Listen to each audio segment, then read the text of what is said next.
para hablar un poquito, unos minutos sobre el vudú.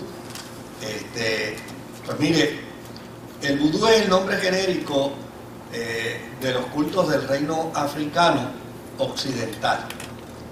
Es decir, no todos los esclavos que llegaban provenían de distintos lugares. Acuérdense que eran las batallas que ellos tenían, y entonces como resultado de las batallas, pues entonces quien ganaba era el que vendía.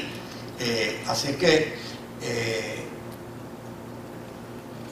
del área occidental de Dahomey en África, pues también se daban batallas en el siglo XVIII, en el siglo XIX, y desde luego de Dahomey, lo que hoy se conoce como Benín, pues también fueron capturados muchos guerreros, y una vez eran capturados, pues entonces se traían hacia América en el tráfico de esclavos, y los españoles los introducían al Nuevo Mundo.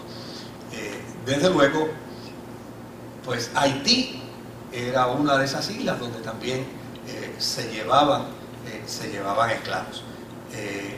Desde luego, mencionamos ahorita que Haití demarcó un fenómeno distinto a Santo Domingo, sobre todo Cuba, Puerto Rico, y es que en Haití no hubo perseverancia de los misioneros, y hubo un tiempo en que prácticamente el clero en Haití era inexistente.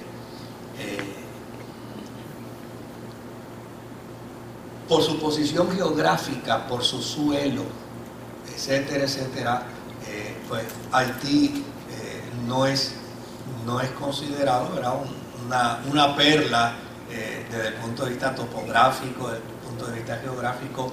Por lo tanto, nunca tuvo mucho interés por nadie.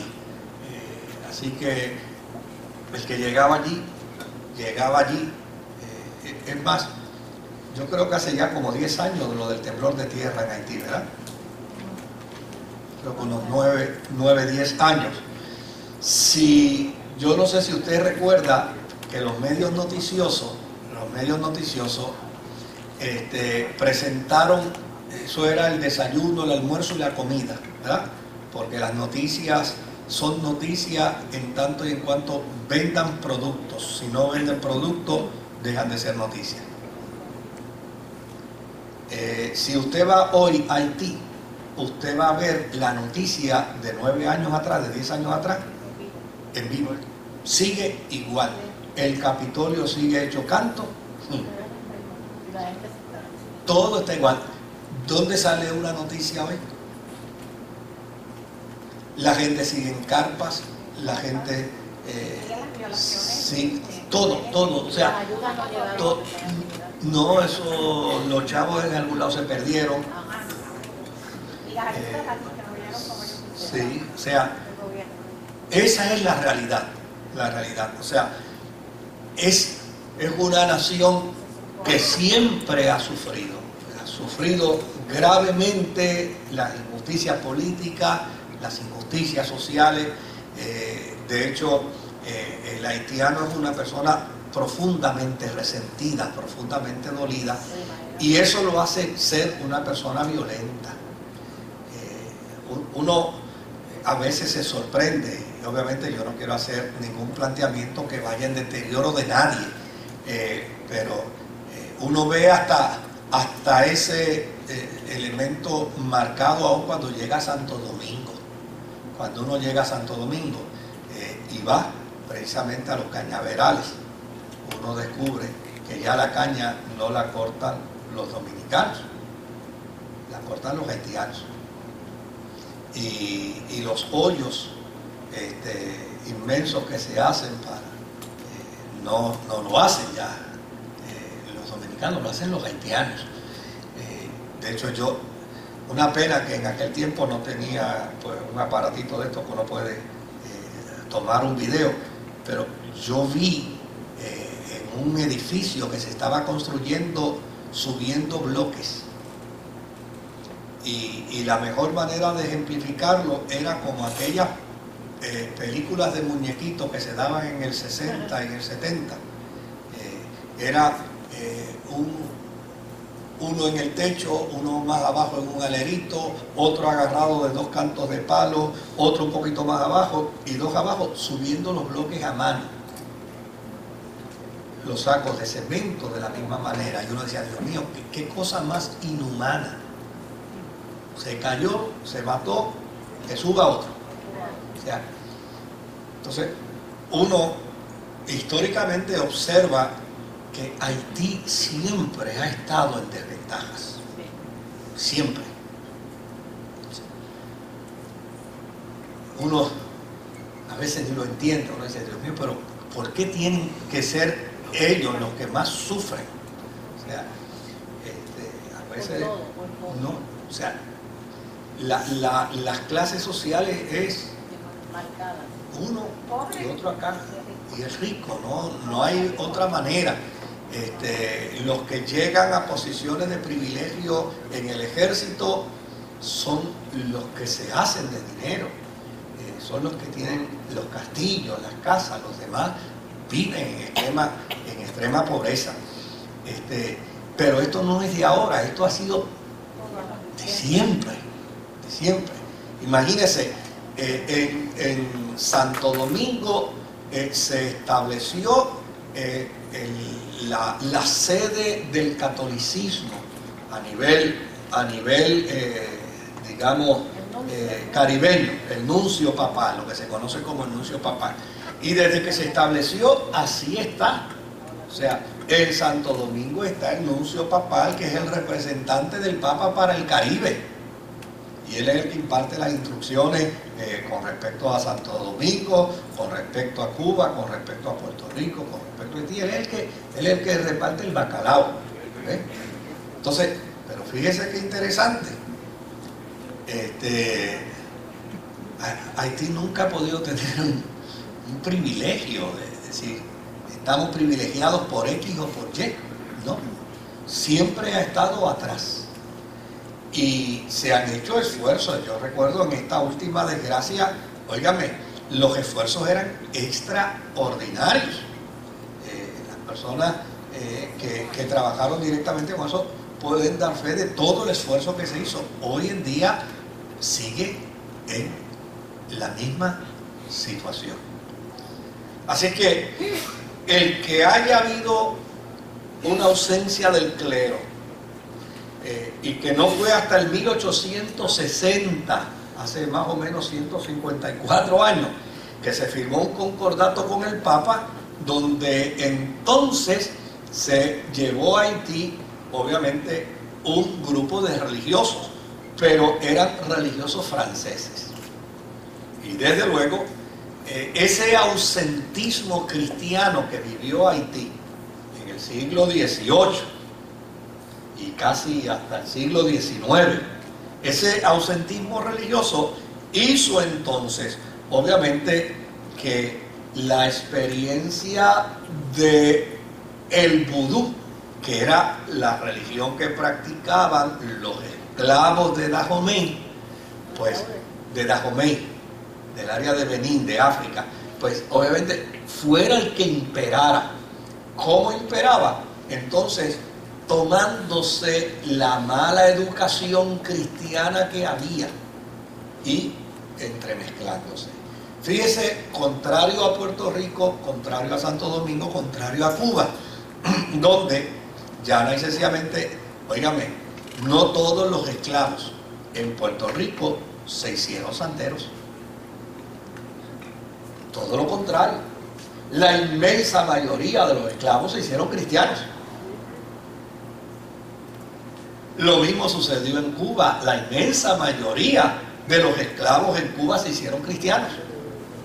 Lo mismo sucedió en Santo Domingo. La inmensa mayoría de los esclavos se hicieron cristianos. En Haití, la inmensa mayoría de los esclavos se hizo vudú.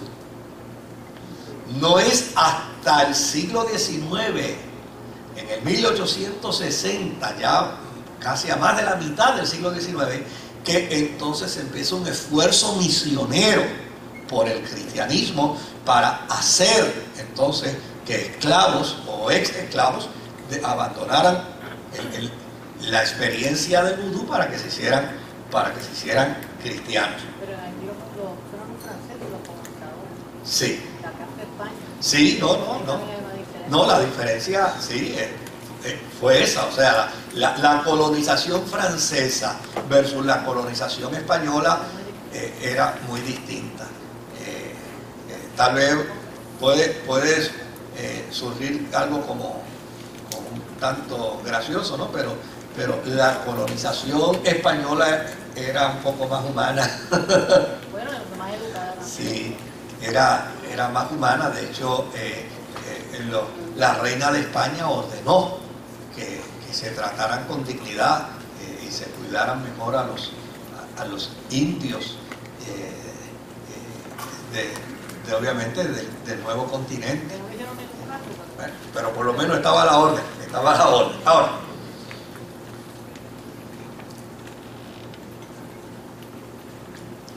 ¿qué tomaron ellos, por ejemplo, del cristianismo? Por ejemplo, el cristianismo plantea el concepto de la Trinidad. Pues en el vudú se estableció que la Trinidad es un panteón de deidades africanas. ¿Ves? Donde esas deidades se tomaron de distintas regiones africanas y se creó una Trinidad budista, o de vudú, perdón, debía haber dicho. Y desde luego, inmediatamente esto empezó a diseminarse la noticia sobre la práctica del budismo en Haití, pero a fin de cuentas era leer la información. Por ejemplo, en el 1884, Spencer St. John, que era cónsul británico en Haití, escribió un libro donde hablaba precisamente las historias de canibalismo, los sacrificios de niños y los rituales cúlticos malignos que se celebraban en Haití. Fíjense que aquí no estamos hablando de sacrificios de animales nada más, sino que en Haití se llegó a ejecutar la práctica del sacrificio de niños para las deidades. En el 1959, Alfred Mitraux, un francés antropólogo, dice que planteaba el vudú como un clásico dentro del mundo haitiano,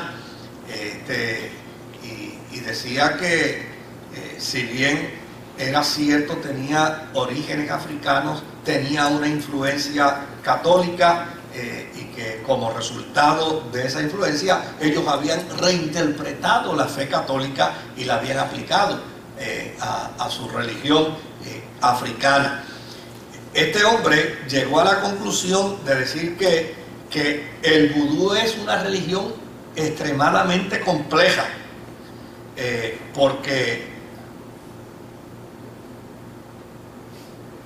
va a depender en gran medida del líder religioso, de lo que se le invente en la cabeza, de lo que él quiera postular y de lo que él quiera plantear. Por lo tanto, no se descartaba la cuestión esta de los horrores, de las crueldades, de toda esa experiencia que se vivía dentro del vudú. Ahora, otros historiadores como Douglas Hill y Pat Williams dicen que el vudú es el resultado de una población que desde sus orígenes hasta el presente ha vivido a dura y privativamente una experiencia de dolor y de sufrimiento. Y a mí me parece que en eso estos historiadores tienen muchísima razón. O sea, una sociedad poco educada, una sociedad poco dirigida, una sociedad poco orientada, pues va a dar como resultado una religión totalmente desarticulada. El pueblo perece por falta de conocimiento. Y es tan sencillo, eso inclusive se puede hasta en el cristianismo. Mire, una vez En Santo Domingo a mí me trajeron un caso que decía, Dios mío, uno creía que lo había visto todo, pero no. El caso de una muchachita que en una experiencia cúltica pues tuvo una sintomatología de histeria y de pérdida de control y empezó a gritar. Pero entonces a alguien se le ocurrió que había que echarle fuera el demonio. Entonces, mire qué interesante. ¿Cómo lo vamos a echar fuera? Pues la persona dijo, busquen gas.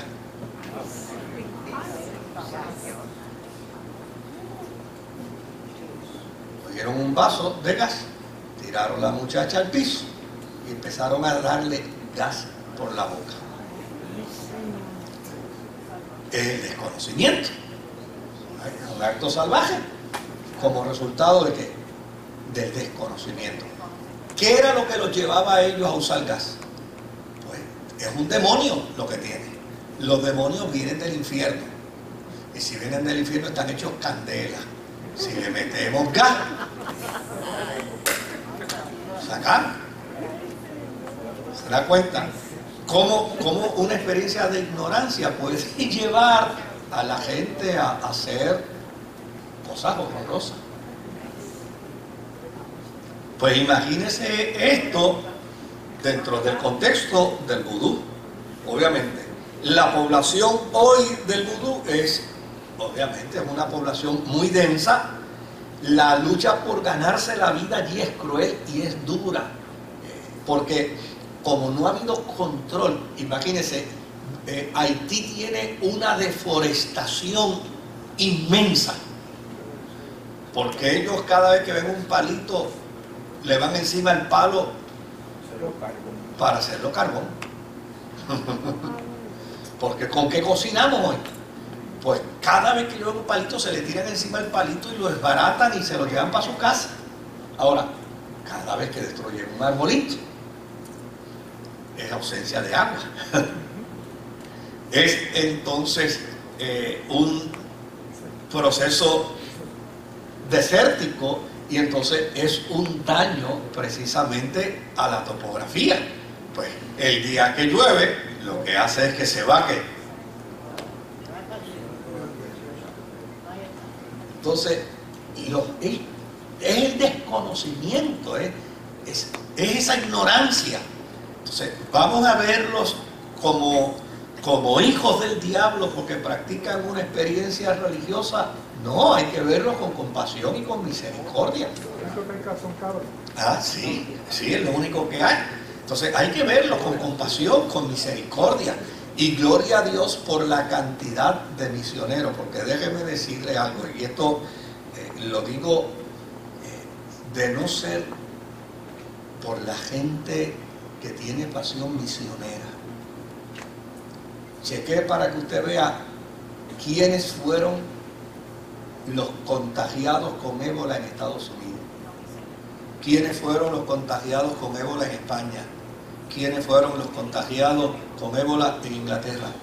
Todos misioneros, médicos misioneros, enfermeras misioneras, gente que fue porque ¿qué plan médico van a tener allí para? Ninguno.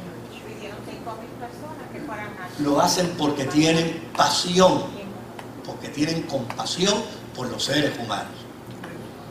Y gracias a Dios por una cantidad enormísima de misioneros que hay en Haití. Bueno, hace un par de años atrás, aquí había un misionero de la India. Yo estaba con él en la oficina. Obviamente eso no se dijo a la congregación. Él estaba en la oficina conmigo. Entró una llamada telefónica. Era su esposo. Él tiene un orfelinato en la India. Le dice, nos han dejado 3 niños, bebé, en la entrada del orfelinato. Y él le dice, no abras la puerta. Le dice, son 3 bebés, no abras la puerta. Pero no puedes abrir la puerta. Mira hacia tu derecha, mira hacia tu izquierda, manda gente que salga y mire.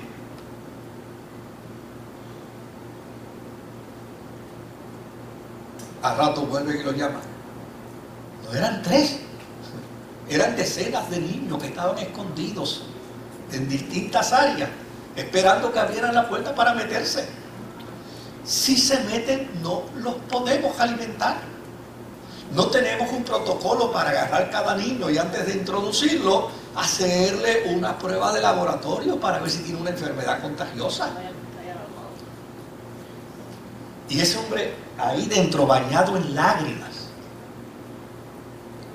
diciéndole a la esposa, no abras la puerta. Escúchame, no la abras. Bañado en lágrimas, o sea, su corazón deseoso de servir, pero tiene que servir administrativamente bien. Dice, si yo abro la puerta, si se abre la puerta, todos esos niños van a correr a tropel, se van a meter dentro del orfelinato. Y entonces los que tenemos, 50, 60 niños que tenemos, corren el riesgo de ser infectados porque no tenemos el protocolo para poder trabajar con esto. Y ese hombre estaba ahí hecho un manojo de nervios, llorando. Y después tuvo que subir aquí al altar a predicar. Y yo estaba ahí y yo decía, Dios mío, si la iglesia supiera la experiencia que se está dando aquí. O sea, desde el punto de vista uno dice, Dios mío, ¿cómo este hombre le está diciendo que no abra la puerta? Pero es que no hay otra manera. O sea, o salvo mis 60 bebés que tengo allí, o lo echo a perder a todos. Yo no tengo comida para todos. Simplemente déjalos ahí, ellos los recogerán. Con una carnada los ponen, esperando que alguien abra la puerta. Abren la puerta, le dan un empujón a la persona, no les importa. Y meten todos los niños. O sea, esta es la vida de Haití. Por eso, o sea, las condiciones en Haití son infrahumanas. Y como resultado de ello, obviamente, la práctica de esta religión se convierte en un opio. De hecho, esas experiencias de trance no es otra cosa que catarsis emocionales de esas personas. Son unas catarsis que están haciendo dentro de ese proceso. De alguna manera tienen que liberar toda su angustia, toda su frustración, su coraje. O sea, no es una vida fácil. Ahora mismo, en esa área donde están esos campamentos, a diario hay casos de violación. Porque se han hecho unas claques de una serie de individuos que controlan. Pero imagínense, el día del terremoto, al presidente de la nación lo encontraron caminando por las calles en estado catatónico. Cuando lograron detenerlo, él no sabía ni que era el presidente. O sea, es una nación en desgracia, en mucha desgracia. Y esta práctica de vida religiosa, vuelvo de nuevo a enfatizar, obviamente como estamos por internet, yo sé que pues, uno nunca sabe hasta dónde puede llegar. O sea, es un mundo de ignorancia religiosa. ¿Y qué es lo que la fe puede hacer? Pues tiene que mirarlo con compasión. ¿Qué dice la Escritura? Que Jesús miraba a la multitud y tuvo compasión de ella, porque les veía como ovejas que no tenían pastor. Y eso es lo que debe mover al cristiano. Al cristiano lo tiene que mover la compasión. Ahora, las creencias y las prácticas, en 5 minutitos. La adoración vudú se centra en torno a un templo, claro, un rancho a veces de paja, de madera. En el centro del templo hay un pilar sagrado llamado el Potiu Mitán, ¿verdad? Ese es el punto axial de la ceremonia. Es donde se invocan los dioses, donde se contactan los dioses. Es en torno a él donde se hacen las danzas, los rituales, los sacrificios. Es un lugar, obviamente, que tiene un sinnúmero de íconos y de piezas de arte, pero ahí usted puede encontrar hasta la cabeza de un cráneo, la osamenta de un muerto. Ahí la puede encontrar. En el suelo de los alrededores de ese sitio hay dibujos decorativos llamados los Webers, donde se realizan los sacrificios para cada deidad, porque obviamente pues la decisión la toma el líder. ¿A qué deidad le vamos a hacer hoy el sacrificio? Se adoran distintas deidades y estas deidades son cambiantes. Por alguna razón, pues el líder dice, hoy vamos a adorar porque esta deidad está enfogonada con todos nosotros y no podemos bregar con ella. Es un mundo de especulación, es una religión de especulación, donde todo va a surgir de acuerdo a como el líder que lo crea pertinente. Claro, tiene una complejidad y tiene una estructura, no es tampoco ausente de estructura, porque ellos guardaron a través de la tradición lo que esos esclavos les fueron enseñando, y así sucesivamente lo fueron guardando, pero obviamente lo que se guarda a nivel tradicional en una tradición oral puede tener decibeles hacia arriba o hacia abajo, uno nunca sabe. Ahora,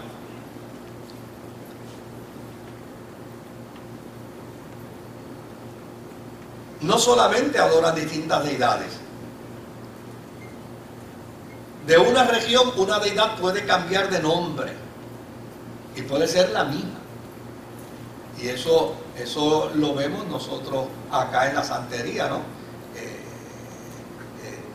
Cada país le da un nombre distinto a la Virgen. Y dentro de la santería, Santa Bárbara, pues sigue siendo la Virgen, pero tiene para ellos una connotación distinta. Asimismo en Haití. Estas mayorías proceden de ese panteón africano, donde las deidades son guerreros, son sacerdotes vudú.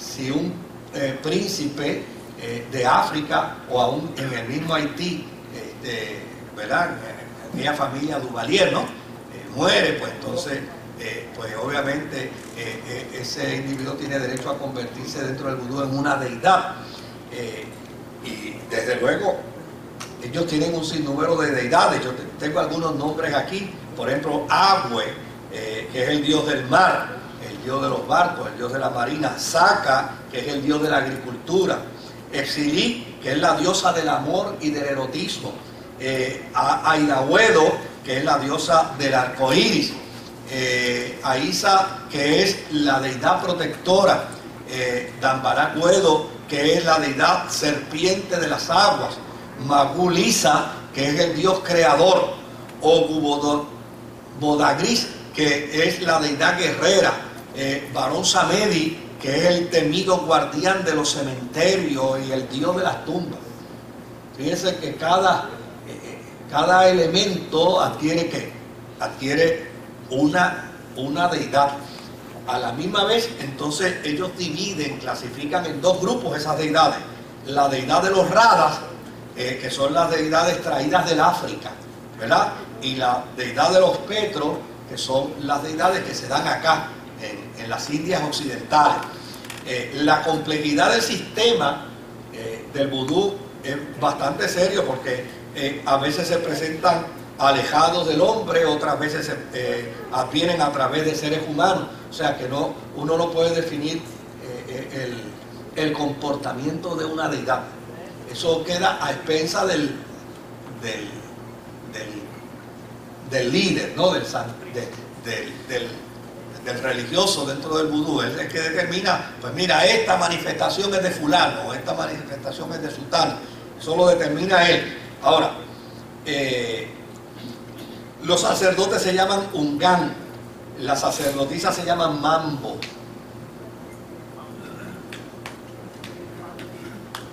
Mambo, ¿verdad? Okay.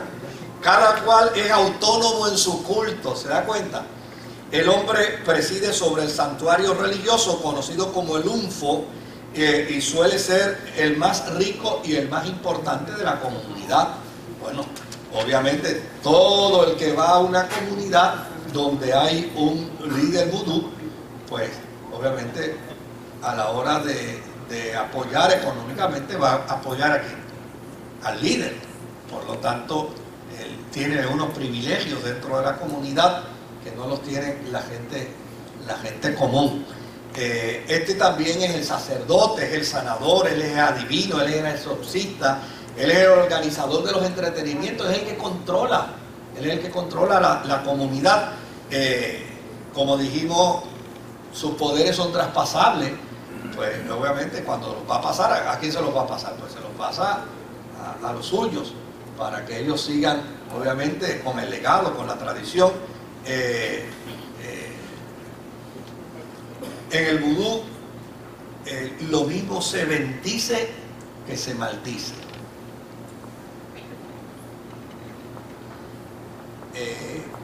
Y hay algunas diferencias. Por ejemplo, en el espiritismo,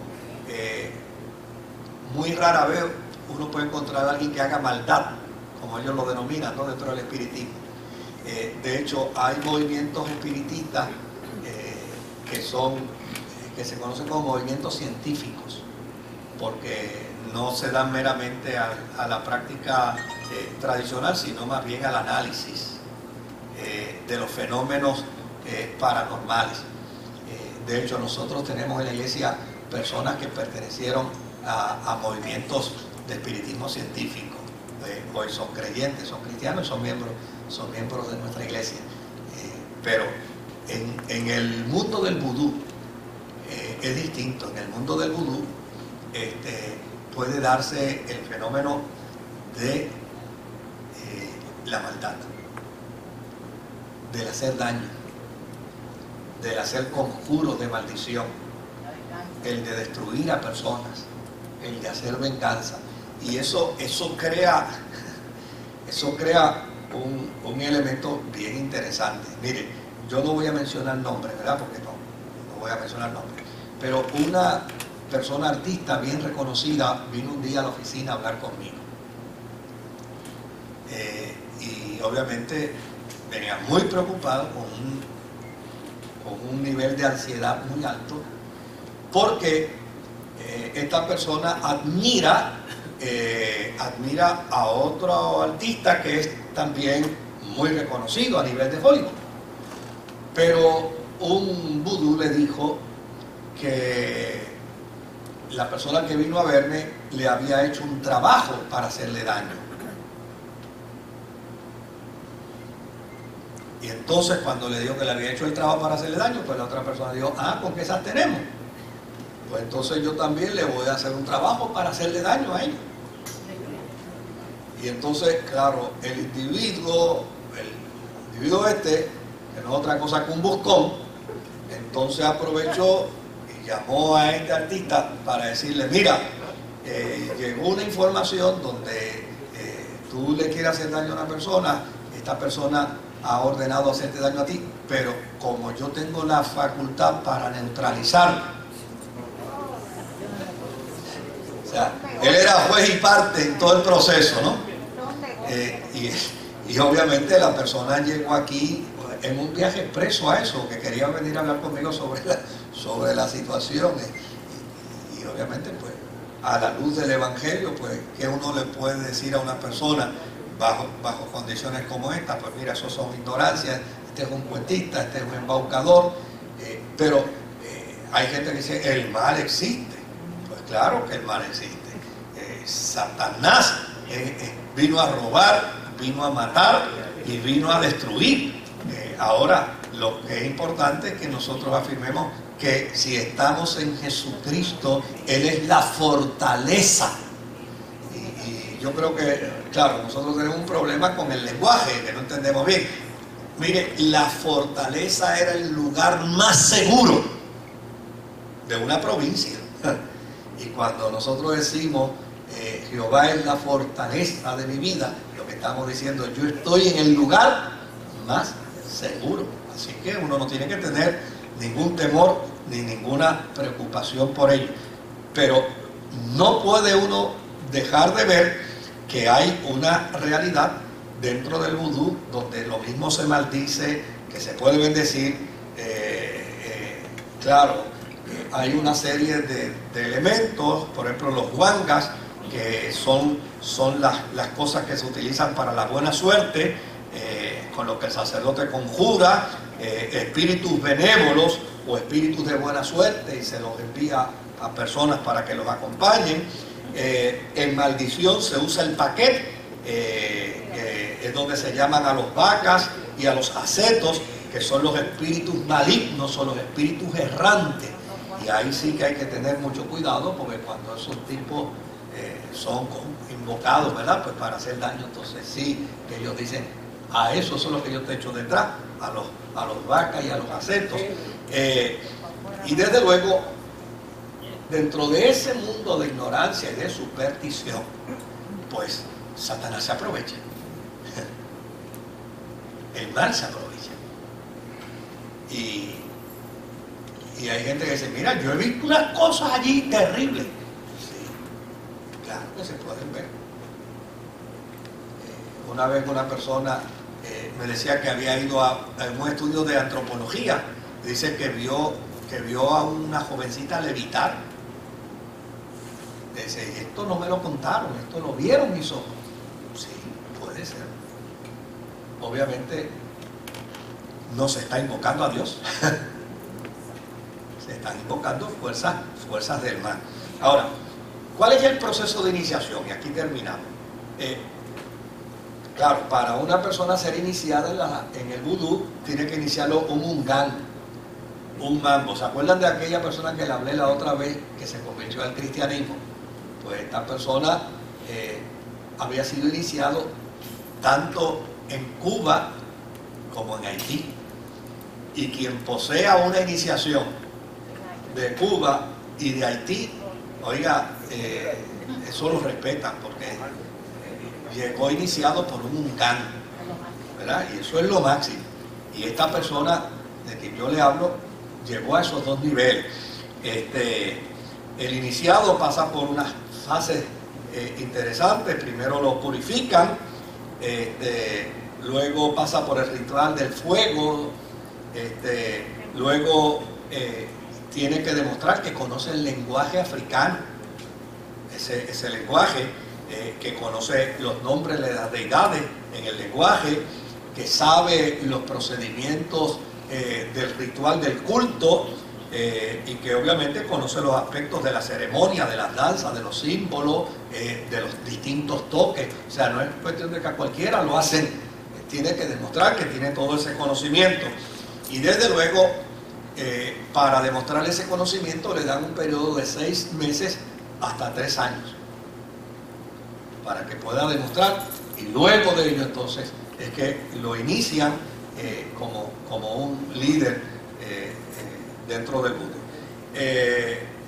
Los budistas, el vudú, perdón, la confusión, cree que el hombre tiene 2 almas, y desde luego, como parte de esa creencia, ellos plantean que un alma es el Gros Boangé, que es cuando la persona duerme y deja el cuerpo y no regresa porque la muerte lo sorprendió, ¿verdad? Entonces dicen que esa alma se queda vagando por la casa. Eso es parte, obviamente, de ese folclore que se desarrolló en la ignorancia religiosa en América Latina. Y entonces ellos dicen que hay que hacerle una ceremonia para expulsarlo, y esto hay que hacerlo en el novenario, al 9º día. Esa ceremonia, porque la persona tiene 2 almas, y entonces murió y el alma se quedó en la casa, y de alguna manera hay que expulsarlo. Por el otro lado, el Petit Bonangé, que es el otro planteamiento, dice que también abandona el cuerpo, pero para recibir mensajes de sus ancestros. Y desde luego, cuando la persona muere, lo que hace es que sufre una metamorfosis, se convierte en un objeto, en un animal casi siempre en una serpiente. Y en medio de los cultos, pues cuando ellos hacen la invocación a los muertos, pues puede aparecer la serpiente por ahí, qué sé yo ni qué, según sus alegaciones. Todas las celebraciones del vudú son de noche. El altar se cubre con botellas de ron, frutas y un sinnúmero de parafernalia. El ron es para ofrendar al Loa, ¿verdad? A la deidad que se está invitando. La comida para aplacar al Loa. Y obviamente es como resultado de ese proceso del ron y de la comida donde finalmente se logra el trance. Y cuando se logra el trance, entonces que ellos dicen que la persona, el Loa, hizo posesión de alguien, y ahí entonces empieza ese fenómeno. Hay algo de lo que yo no he hablado en Haití, es la cuestión de los famosos zombies, que hay toda una leyenda y todo un cuento de eso, ¿verdad? Pero es interesante porque las cosas que se plantean sobre ello es que no es que la persona se muere y ellos lo reviven, es un brebaje que ellos dan primero a X personas, que lo paralizan, lo declaran muerto, y ese brebaje aparentemente destruye un sinnúmero de neuronas. Finalmente lo sacan, lo desentierran, y entonces lo traen de nuevo y lo convierten en una persona totalmente manejable.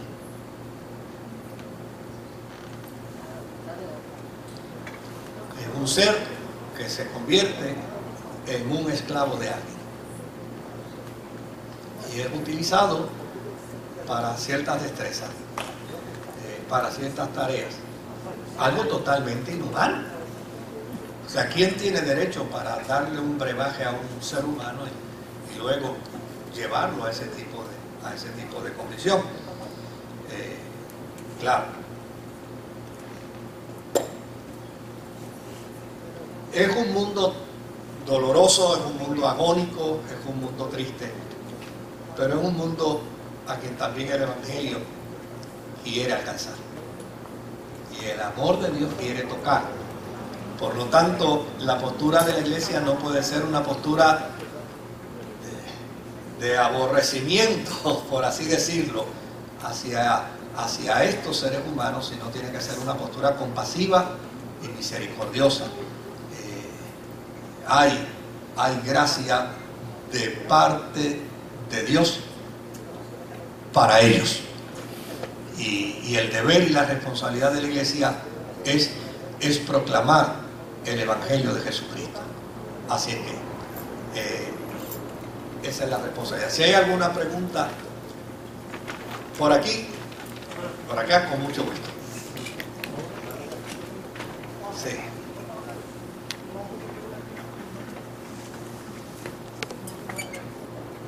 Pastor, Sí. varias preguntas lo que yo le quisiera hacer, pero yo sé que no hay tiempo. No. Le voy a hacer una pregunta. Sí. Muchas de estas religiones, Sí. digamos, pues ellos tienen como práctica hablar con los muertos. Sí. Bíblicamente existe la posibilidad de que un muerto pueda aparecerse en alguna persona. Le hago esta pregunta. Sí. La Biblia registra un dato específico en la transfiguración, donde inclusive los discípulos vieron a Moisés y Elías, y pues la Biblia dice que a Elías se lo llevó un carro de fuego, pero Moisés, la Biblia registra que murió. Sí. Existe la posibilidad de que hay personas que no practican estas religiones, pero que han visto cosas y dan testimonio. Bíblicamente existe esa posibilidad.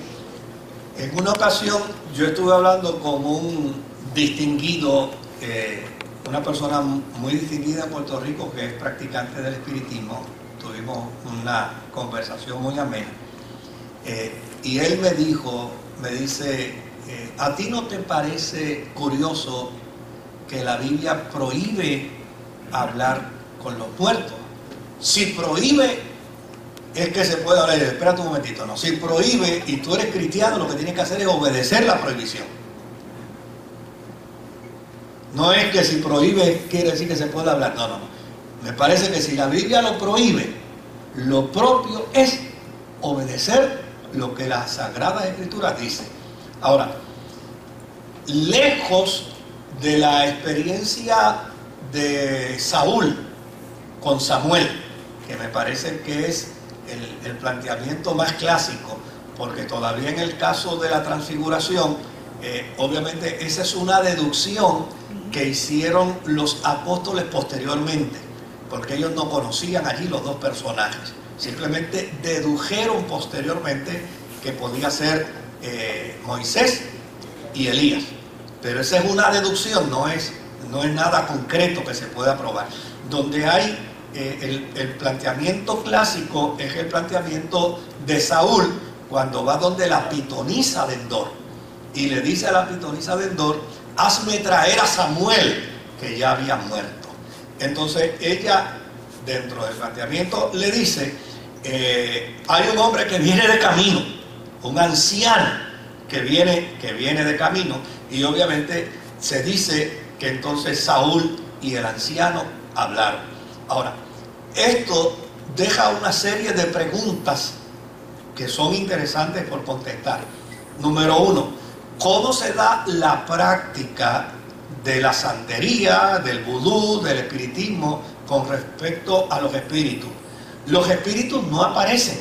Los espíritus lo que hacen es que toman posesión. Por lo tanto, allí no necesariamente apareció un anciano, sino más bien allí lo que se apareció fue una posesión. Alguien que estaba con la pitonisa de Endor tuvo que haber tomado posesión. Un espíritu tuvo que haberlo poseído para entonces definirlo como la persona de Samuel. Esa es una posibilidad. La otra posibilidad que demarcan los estudiosos bíblicos es que llana y sencillamente esta es una historia contada y está contada por una tercera persona. No lo contó ni Saúl ni tampoco lo contó la pitonisa, que son los protagonistas del evento. Lo contó una tercera persona que no se sabe quién fue. No se sabe quién fue. Por lo tanto, la historia en términos de credibilidad está en suspenso. ¿Ves?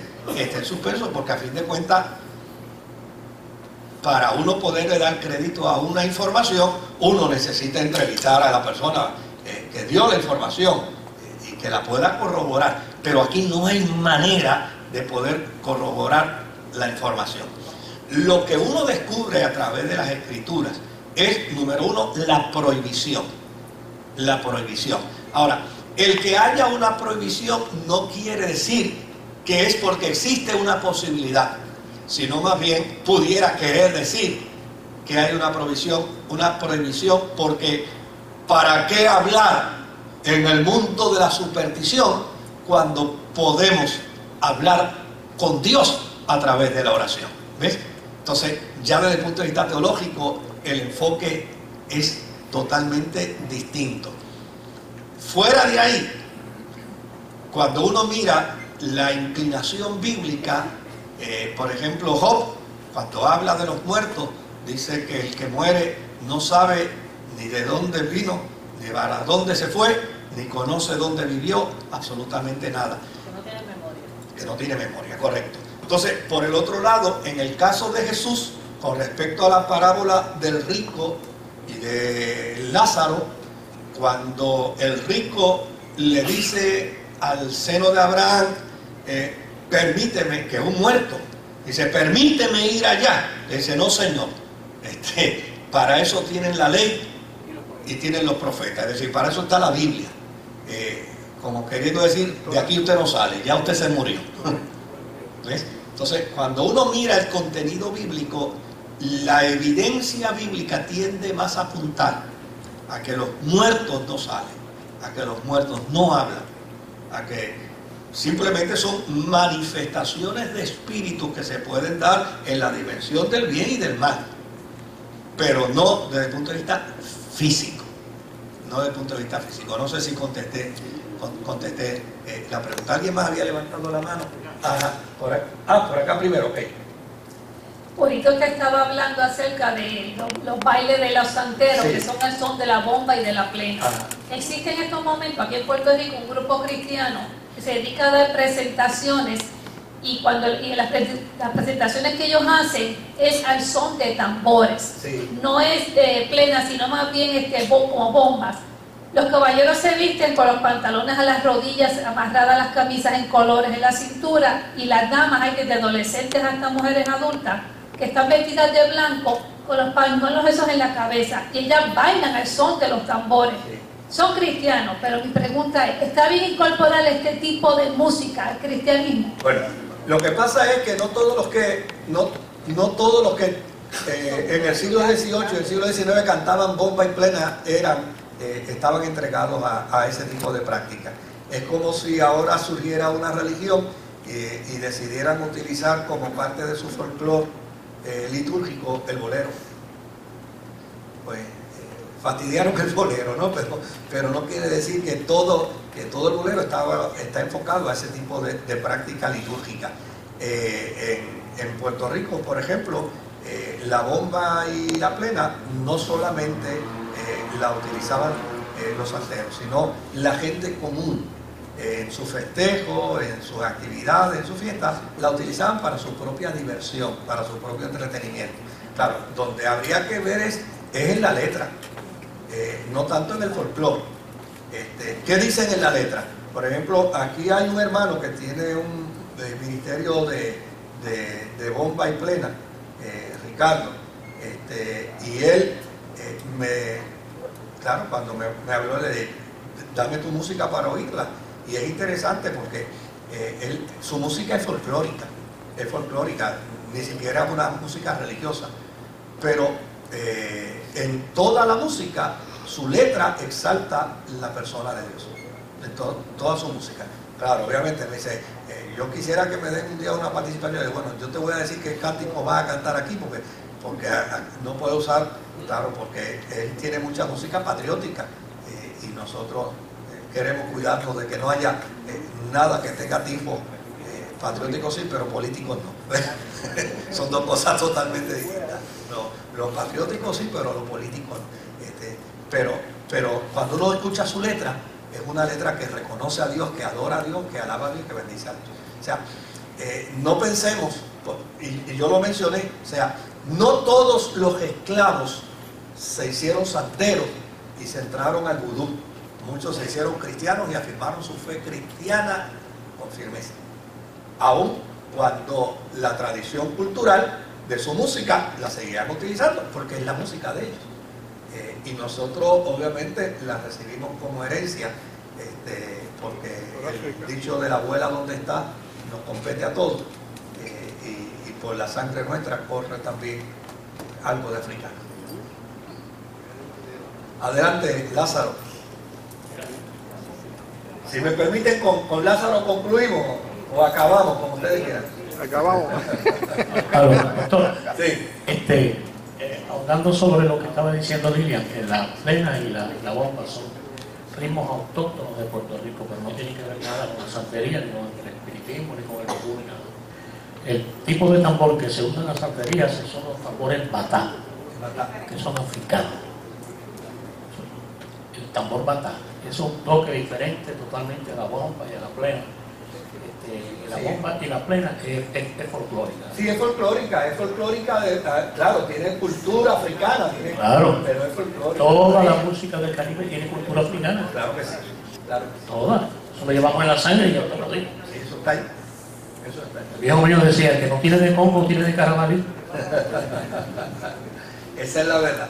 Bueno, ¿alguien? Sí, discúlpame, perdóname, sí, porque tú habías levantado la mano. Usted dijo del sincretismo que entró en el vudú, en la santería, pero mucho previo a eso en la historia Constantino, ahí hubo un sincretismo cuando él declara que Roma es ahora un país cristiano, porque los romanos practicaban miles de dioses y cambiaron a Venus por María y a Júpiter por Pedro.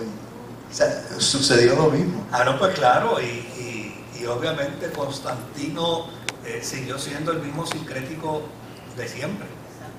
Lo mismo iba a una reunión, a un sínodo cristiano, que iba luego por allá a una actividad pagana. Era la función del emperador. Lo mismo sucede con los políticos aquí. O sea, un político puede venir aquí hoy y decir: qué maravilla, he sentido al Señor, estoy feliz, estoy contento, y de aquí lo invitan a una reunión y allá va también y se siente igual de bien. Porque lo que está pensando no es en el culto, es en los votos. Sí, mi hermano, con nuestro hermano concluimos que... Sí. Gracias. Perdonen mi intervención. No, mi hermano, al contrario.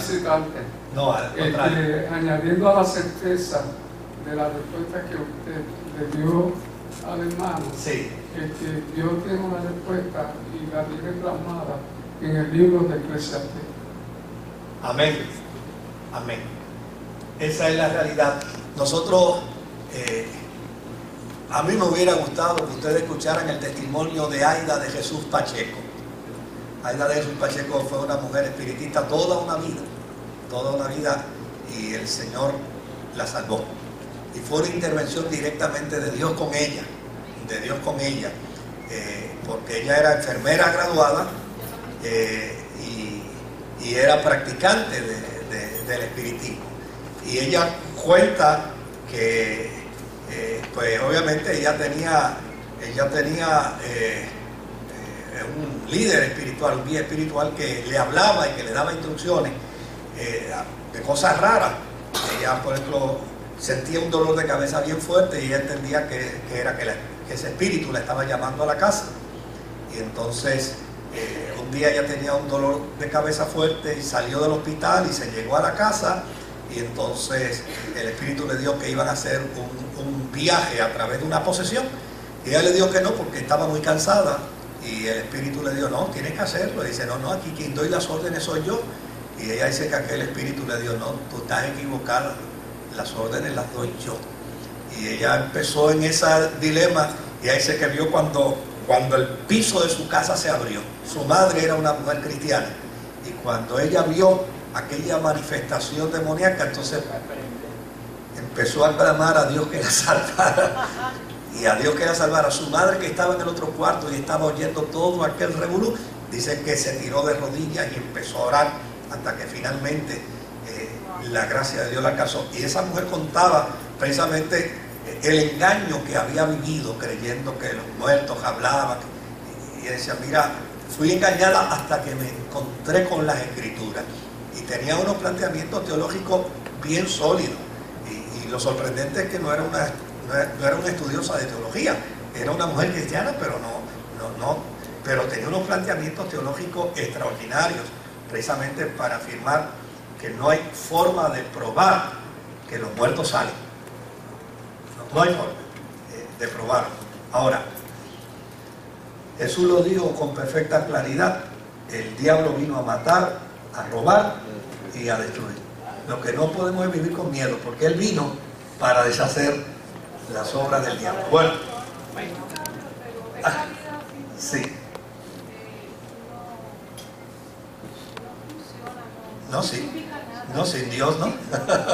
Él es el centro, y lo sabe todo el mundo. No, todas las religiones saben que el centro de la vida es Dios. Bueno.